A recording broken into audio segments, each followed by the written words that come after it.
Hey everybody, it's Kneecap here, and in this video we're going to have a Retribution Paladin guide for Delves in Season 2 of The War Within. A couple disclaimers real quick off the top here. This is my first guide for Delves. Obviously Delves are pretty new. I didn't do a guide for Season 1. There's a lot of people who do Delves, a ton of people who do Delves. I don't know how much help anybody needs doing them, but I'm going to make this, see how it goes. Feel free to give feedback if I don't cover something, like you genuinely needed help with something but I didn't cover it. Feel free to give feedback. This is my first time doing this, going to do my best. Also, it's worth noting that delves are not just a one size fit all. It's not like raiding, for example, where this is ultimately the best talent build no matter what for this particular boss. Delves can be done with high attack in mind, they can be done with high defense in mind, they can be done with heavy movement in mind, all kinds of way to do delves. This is just a framework. Just for reference, I have done all the delves on 11 and I, did Zekfir and all that kind of stuff, right? And so this is the way that I found to be the best for me doing delves as a rep paladin. But it doesn't mean that you can't switch something up or try something or deviate from the framework. All right, so let's go ahead now and we're going to go through just a couple categories. We're going to go through stats. We're going to talk about Brann and the abilities. We're going to talk about our talents. We're going to talk about how our abilities work. We're going to talk about the tier set and how that affects us. We're going to talk about trinkets. We're going to talk about crafted gear, consumables, and stuff like that as well. So let's go ahead and start with stats. So for delves, stats can't mean too much for delves, so there's not too much to talk about here. However, as a rep paladin, there are some certain stat things that do matter. There's currently some bug, not necessarily a bug, but some weird stuff going on with some of our talents. I'm not going to get too far into it. That's going to kind of really affect how much haste you want to have. But let's just pretend that gets fixed or whatever and not dwell on it too much. In the future, if I have to, I can make a video talking exactly about that issue. But let's assume that it all gets kind of sorted out. It has to do with Divine Hammer and how it works with haste, essentially. However, for our stats, generally speaking, you're going to want to favor strength as first, and then mastery, and then crit, haste, verse, like in that order. Okay, so again, that's strength, mastery, crit, haste, verse. However, generally speaking, especially if you're a delver, this video is for delves. This isn't about going in Mythic Plus and getting the best Mythic Plus gear. This is for people who are doing delves. So generally speaking, higher item level is going to be better, just as a general rule. However, your rings and necklace don't have strength on them, so that at that point, you'd maybe want to go for mastery crit on those items, right? That being said, if you don't get to like 10% haste or so at least, it's going to feel really bad to play, right, in general. So you might want to try to get to 10% haste either way. But after that point, it doesn't really matter. Like if you have 15% haste, that's fine. If you have like 30% haste, it might be a little bit too much. But just kind of generally think in your head, okay, I have 10% haste, so haste isn't that important after that point. And then other than that, just kind of put on the highest item level stuff that you can. All right, next, let's go ahead and talk about Brann. And I skew a little bit defensive when I do my delves, right? The limiting factor in delves is dying. So I skew defensive because the only thing that's going to stop me is dying. So I have Brann. He now has a combat role as a tank. So if you don't know that already, he can now play as a tank. He's pretty useful in that role. He can have some weird pathing issues and die, and then he's not really helping you at all. But generally speaking, tank is a pretty good choice. You could still play healer if you wanted to. Especially if you played healer in season 1, it's going to be very similar. Instead of him tanking some mobs for you, he's going to be throwing potions down, and you just keep healing yourself while you do damage. But tank is probably the best way to go here for rep paladins. And then on the combat curio, I really love playing with Idol of the Earth Mother. This just gives you a shield. It's a very big shield, and it's very helpful, again, just staying alive. And for the utility curio, I found that the Time Lost Relic is the best. This one does involve you having to stand in something, but when you stand in it, it also reduces your cooldowns on stuff, which can be very useful, because that's more divine shields, more blessing of protections, more defensive stuff to stay alive. And if you have that stuff up for more often, then that just makes every pull easier, essentially. And so that's what I like to do there. But this one makes you go faster. The Streamlined Relic, and even this top one, the Amorphous Relic, that one's fine too. There's no definite. Again, there's no definite answer for these. I just probably wouldn't play Brann as a damage role as a rep paladin, but you could probably do tank or healer. I really like the Idol of the Earth Mother, but you know, again, maybe you are not as defensive minded as me, but that is where I go again, just to stay alive, no deaths, get through the delve cleanly. Next, we're going to talk about hero talents and our talents. Now, for delves, I'm going to recommend that you play Templar as your hero talent. You can get by with either of these in delves. You can complete all the delves on either of these. Templar is going to be a lot easier, in my opinion, in basically every way, especially the way delves are set up. It's just perfect for Templar. For your choice nodes on the Templar tree, you're going to want Zealous Vindication, and you're going to want Sanctification. For the choice nodes, here I play with Charger. That's just because I like Charger. It's not about doing damage or anything like that. And yeah, Hammer of Light, it's big damage that hits, you know, a handful of things, which is generally you pull 1 or 3 things or so in delves, right? Hits all the things in the delve, gives you a little bit of a shield. It's just very good for delves. So I definitely recommend playing Templar. However, when it comes to the talents, everything else is kind of like a choice, right? You can have a lot of choices, and I'll cover some of those choices as well as we go through it. So on the Paladin side, let's talk about kind of the important things. I will load this up, and feel free to make any changes to it that you want to for your build. There's definitely no one size fits all for talents.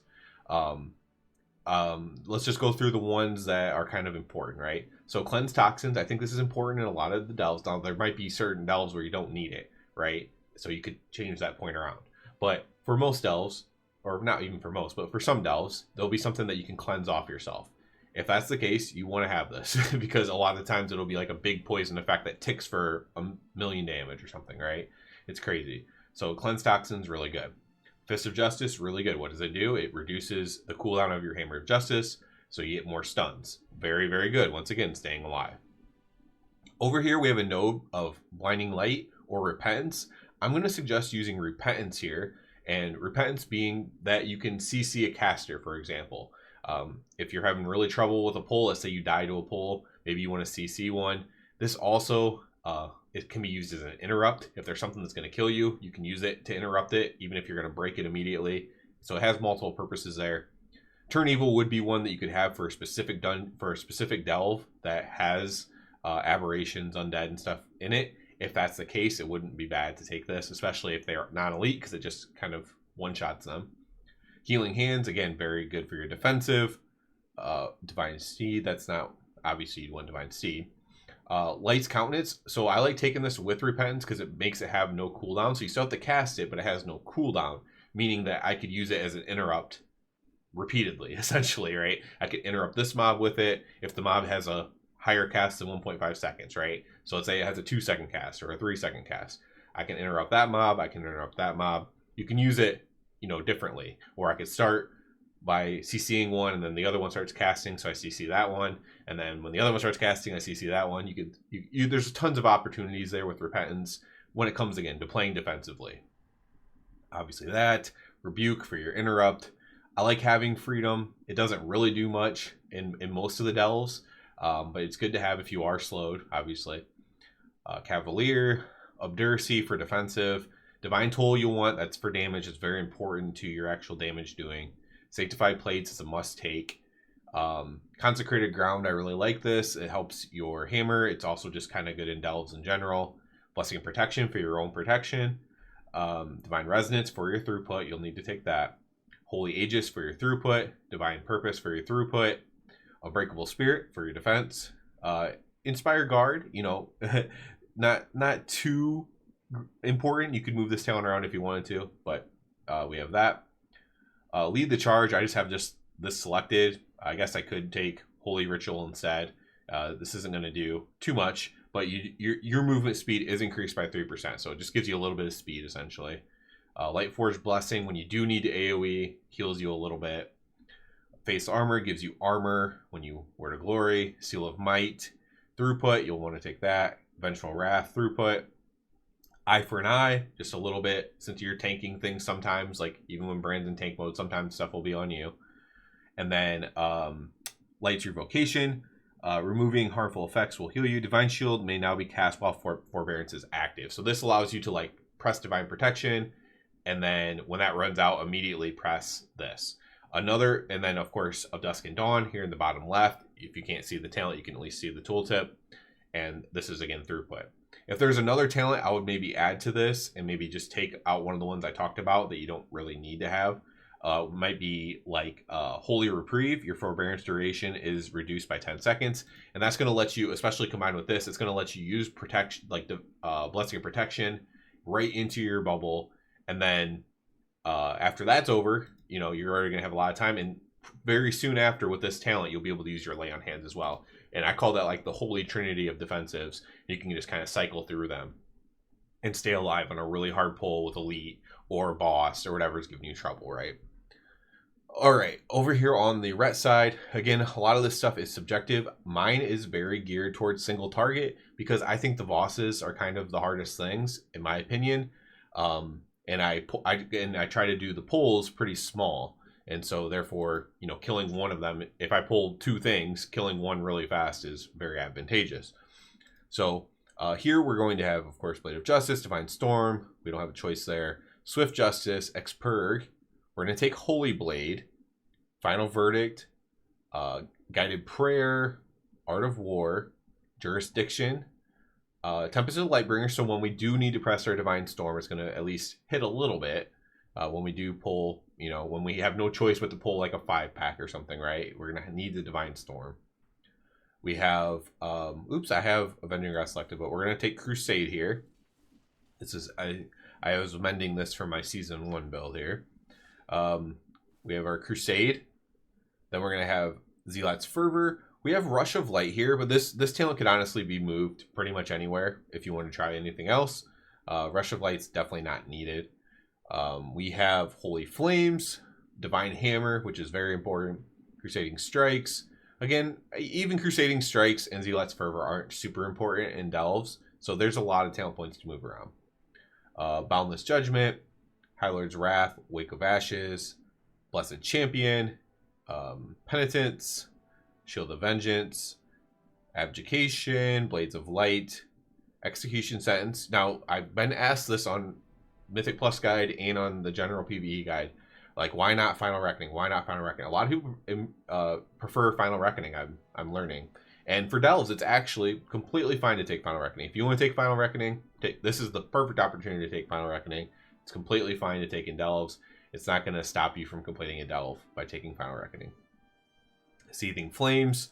And then on the bottom row, we have Burn to Ash, Radiant Glory, and Divine Arbiter. Again, this is very much favoring single target. I'm taking a lot of the left side here at the bottom left of this tree is very much favoring single target, and that's what I find better to do in Delves, to kind of focus on killing the elites and killing the bosses. So that's just where I'm at. All right, next let's talk about how our abilities work kind of a little bit here, and we'll just do a very generalized thing. So with the Holy Blade talent and with one of our Judgment talents, Judgment and Blade of Justice, so those are two of your main abilities, they're going to generate 2 holy power each, okay? And so just keep that in mind when we're talking about that. Divine Toll casts a Judgment that also generates 2 holy power, just like your normal Judgment. Now, if you hit multiple targets with it, it generates more. So if I were to press Divine Toll right now, it's going to give me max holy power, which can be very good. If you have to do a big pull, it's actually, and you're starting with 0 holy power, it's actually really good to just go ahead and shoot up the 5 holy power really quickly. And it's very good to do that. So basically what we're going to be working with is we're going to be working within our cooldowns, and that's what we're going to mostly care about. And our cooldowns are every 30 seconds because of the talent Radiant Glory affecting our Wake of Ashes, which is like our main damage ability kind of. So Divine Hammer is extremely important in this patch. It could get nerfed. If it does, I will do some sort of an update to alert you of that.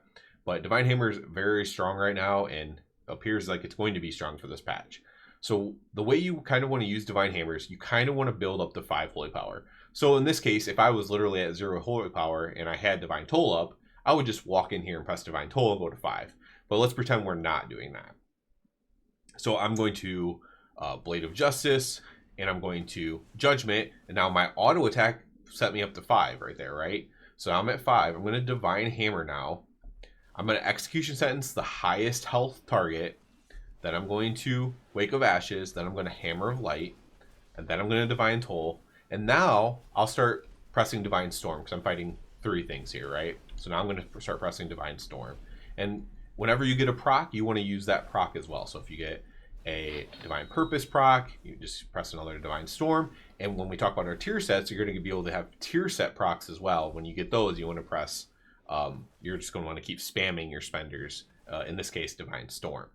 And that's just kind of how simple that is, actually. So that's just kind of how you want to start it out. You want to get up to 5 Holy Power, press your Divine Hammer, go ahead and Execution Sentence, Wake of Ashes, Hammer of Light. And then from there, you just press Judgments and Blade of Justices, Hammer of Wrath as well when that is active, right? When you can press Hammer of Wrath and the other two are on cooldown, Hammer of Wrath can generate Holy Power, and then we're going to spend it with Divine Storm or Final Verdict. If it's single target, or if you just have a priority target you want to kill really, really bad, you can just go ahead and use Final Verdict on that as well. And then it's the same thing when we're talking about single target. We're just going to build the 5, and instead of whatever else, we're just going to worry about pressing Final Verdict instead of pressing Divine Storm. So we go there, we go Divine Toll, and now we're just going to press a bunch of Final Verdicts, a free Hammer of Light, and we're just going to keep cycling through and just verdict everything. And that's how you kind of do the single target. Again, very simple. There's not a ton of buttons here. It's very simply like 8 buttons for your DPS. So obviously a lot more buttons when it comes to staying alive and utility and stuff like that. But that's worth pointing out. I do want to talk about defensive use a little bit. I kind of went over it as far as staying alive with the Holy Trinity. I called it the Divine Shield, the Blessing of Protection, and the Lay on Hands. So a lot of times what's going to kill you in the Delves is actually just melees. So we took this Light's Evocation talent. I did suggest maybe switching up to Holy Reprieve up here as well. So you could kind of start with a Blessing of Protection, right? So let's say I'm in a pull, it has a handful of melees in it. Obviously, if it has no melees in it, then Blessing of Protection is not going to help very much, right? It's going to be, they're going to be casting right through it. But that's not usually the case in Delves. Usually it is a bunch of melees, maybe 1 caster, maybe 2 casters. So we're going to show you here. So you can use Divine Protection. Now this is going to last a good amount of time. And I'm going to be able to use my bubble even through the forbearance. So 2, 1, boom. Now I can actually, so let's say I let myself take a couple shots. I'm pretty low health. I'm going to go ahead and bubble. And now we're going to have this full duration of that. And then, because I didn't have that talent taken, I'm going to have to survive for 20 seconds. But if I had that talent taken, I'd only now have to survive for 10 seconds. So now I could actually use, for example, my Shield of Vengeance and let that go off and pop off. And then very soon after that, I'll be able to use my Lay on Hands and fully heal. And you can kind of cycle through your defensive like this as a rep Paladin pretty simply. And with that one relic that reduces the cooldowns of things, it'll actually allow you to get those back up more soon. And obviously, you won't have it for every single pull unless you just sit and wait for your cooldowns between every single pull. But it's just a really good way to cycle through your defensives. If you're having trouble staying alive, you can just kind of cycle through these, and it should help you immensely, and you probably will stay alive, I'd imagine. Next, let's talk about the tier set real quick and how it works. So let's go to the item sets, tier sets. So basically all you need to know for this as a Delver is the tier set's going to give you winning streak. It's a damage buff. When you lose your damage buff, you're going to get free spenders. So you're going to get free Divine Storms and free Final Verdicts. So you're just going to spam those more often, essentially. Nothing big to play around there. You can't really time it because it's all RNG. You don't know when you're going to get the buff. So you can't really time it with anything. And that's all you really need to know. It's nothing huge. Just Divine Storm if you're in multi-target and you don't have a focus that you want to kill. Or just press Final Verdict if you are focusing one target or if you only pulled one target, like one Elite, for example. Next, let's talk about the Trinkets. We're going to, of course, focus on Trinkets that you can get from non-other endgame content. So Trinkets, so a lot of the world Trinkets are actually really good, which is good for anyone who's doing Delves, like outdoor world Trinkets and stuff like that. I'm going to name 3 of them, but a lot of them are good. So, they're all fairly similar. But there's one called the Mechanicore Amplifier. So you can get that from like a weekly cache or whatever. Some of these might be from Delves and available in your vault. I'm not sure which ones. I think it's World and Delve. So these might all be available in your vault as well. Mechanic Core Amplifier, the Funhouse Lens, and the Spelunker's Waning Candle are kind of 3 that stand out that are all available to Outdoor World people and Delvers. And Outdoor World, you know, if you, obviously the vault would be the better way to get it. But, you know, just doing, you can see over here the Theater Troupe, just doing that, you have an opportunity to get these trinkets, right? And so your first 1 or 2 cash of the week can give you gear, I believe. And so it's an RNG thing, but those are very good trinkets that you can get just from Outdoor World. If you have any opportunity to do Mythic Plus at all, even like low level Mythic Plus, the Pacemaker trinket from Floodgate, and I'm not going to focus too much on anything that's outside of Delves, but if you have the opportunity to do this Operation Floodgate dungeon and get a Pacemaker trinket, it's actually just really, really good for single target. It's really, really good for multi-target, and so it's like kind of perfect for Delves. So if you are able to get this Pacemaker trinket, that is also a very good option. But again, it's involves you doing content that's not Delves. Next, let's talk about the Siren Isle ring, because especially for a Delver, again, let's say you don't have access to myth track stuff, really. This Circe Circlet from 11.0.7 is going to just be magnificent for you. Pretty much no matter what gems you put in it, because it's going to be at a very high eye level to you as a Delve person. It's at 658 eye level, and you know, you're probably going to want to back and get this. So if you don't have any access to high end stuff, unless they nerf it again, which they could, they nerfed it a little bit, but it doesn't really affect you in solo and Delves, the nerf that they did. But yeah, you could put in just all damage stuff for this ring. Just like there's one for each slot that just does straight damage to your enemies. It's just going to be really good for you in a Delve setting. It's very good. You can even play with defensive ones. You can use whatever gems you want. In a Delve setting, in a solo Delve setting, this ring is really good. And unless they nerf it heavily, then I would recommend using this in Delves. So it might be annoying for you to go back and do the content if you didn't want to do it. But doing the quest in Dornigal, you know, I have a guide on the ring a little bit. There's all kinds of guides everywhere if you want to look up the Circe Circlet. But you get a quest in Dornigal, and then you go to the island, the Siren Isle, and you unlock the ring and everything like that. It only takes like a day or so, maybe a day or two, to get everything done, like a 1 play session or 2 play sessions to do. So it's not like too big of a deal, but you know, it could be annoying, I guess. But I definitely recommend it, and I figured I'd throw that in there because if you are coming back for season 2 and you don't have this, or whatever, maybe you're a new player, whatever, you don't have Circe Circlet, you want to do this. And again, this starts from a quest in Dornigal to go to the Isle, the Siren Isle, and you go from there.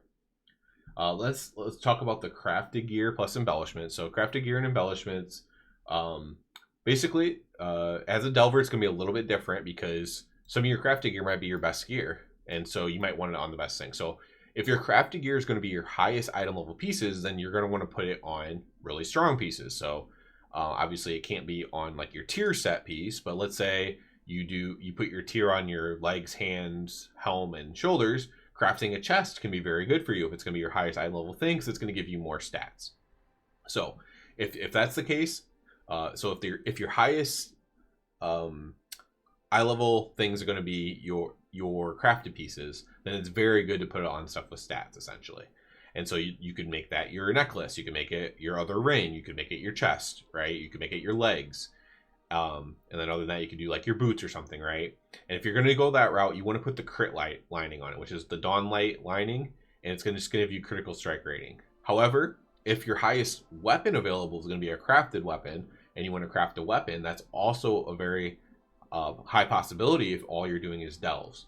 And so if you do go that route, then you'll want to put Dark Moon Ascension on your crafted weapon, and then like on a bracer piece or whatever piece, if it's gonna be a highly crafted piece, it could be your chest even, right? You want to put the Writhing Armor Banding on that to kind of amplify your weapon thing. So if the highest item level weapon you have access to is a crafted weapon, then craft your weapon, get your weapon crafted, and put the Dark Moon Fair thing on it. But if not, if you can get a higher eye level weapon in another way, then do that. And then put crit lining on your other pieces that you do craft. So that's kind of where you want to go with crafting. And if crafting is not, so if you are a player who does have access to other things, and your crafted gear may not be your highest eye level stuff, then you might want to put that like on your bracers or your cloak, right? So you're putting on low eye level stuff. But for a lot of people that are only delvers, crafted might be some of their best stuff.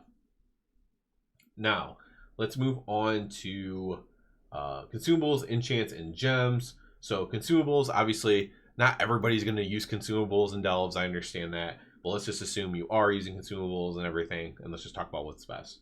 So secondary stat food is going to do a little bit more overall damage than the strength food. But either are fine for delves. It's fine. The Algori mana oil is going to be the best thing to put on your weapon. So Algari mana oil. Flask, you can use Alchemical Chaos. And then tempered potions are also just fine. You know, you can use whatever, you technically use whatever you want, and not everyone's going to use potions and delves anyways, right? But those are just kind of some general guidelines. I figured I'd throw that in there. And then for your enchants, put Mastery on your rings, put Avoidance on your cloak and bracers, put Strength on your chest. It's called Crystalline Radiance. You can put Speed or Stam on your boots. I have Scouts March my boots, but I do a lot of other types of content. So if you want to put the Stam on your boots, you can do that. Authority of the Depths on your weapon, and the Stonebound Armor Kit on your legs. And I would highly recommend doing that. And of course, for your tier set stuff, to make sure you get your tier set. We talked about tier sets already, but make sure you actually get your tier set pieces with the catalyst. You know, put them in, get your tier set. You can pull it out of the vault, however you get it. For gems, you're going to focus on Mastery and Crit gems, assuming you have like 10% haste or more. Mastery and Crit gems. And then for the diamond, the main stat gem, it's primary stat plus critical strike effect. And that's kind of what you'll want to do there for your gems. So I think that's it for this. Again, this is my first time doing a delve guide. Be gentle, I guess. But if you do have feedback and you want to say, hey, I wish you would have talked about this, then I think that is great. And I will take that into account. And we'll see if people even want or need help with delves. I don't even know if that's the case, but we'll see here. If you have stuck along this long, as always, I do ask you to please subscribe to the channel. It helps me out a lot. And of course, if you're already a subscriber, I always encourage you to check out the Patreon. And other than that, everybody have a good one.